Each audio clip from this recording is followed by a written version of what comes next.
Because when we first analyze the aspect of when was the martyrdom commemorated for Abu Abdullah Al-Hussein, the popular opinion is always that Rasulullah sallallahu alayhi wa alihi wasallam was the first to commemorate and cry over Abu Abdullah Al-Hussein.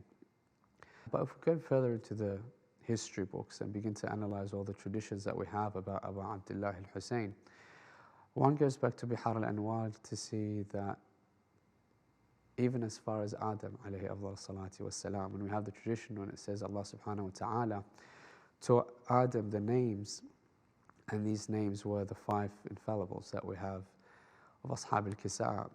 The tradition goes on to say, Ya Hamidu bihaqqi Muhammad, Ya Ali bihaqqi Ali, wa Ya Fatiru bihaqqi Fatima, wa Ya Muhsinu bihaqqi al-Hasan. And then he says, Hussein. And when he's speaking to Adam alayhi afdal salatu wassalam, Adam replies by saying, Jibra'il, or my brother Jibra'il, when you said the first 4 of these names that I have just been taught, I felt happiness. Whereas when you mentioned the 5th, which was Hussein, he says, all of a sudden I feel saddened, I feel emotional. Can you explain this emotion to me? And that's when Jibra'il would tell him about the tragedy of Karbala. And you'll find the tragedy in Bihar al-Anwar is mentioned how it was told to Adam, to be very specific, to showcase to him that he died thirsty, that he was severed from the back of his head, that he would scream, Al-Atash, Al-Atash. He would scream, is there no one to aid me?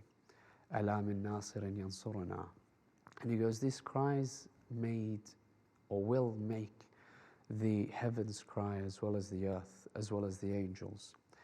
You'll find there's traditions from Ibrahim, from Ishaq, from Isa alayhi salam. Ibrahim, for example, he would walk past Karbala, and you'll find the tradition tells us that he was on a horse, and he falls from the horse onto the floor, and then he struck his forehead. So he asks Allah, oh Allah, what have I done in order for me to fall off the horse and strike my head? Is there a deeper meaning for this particular action that has just happened?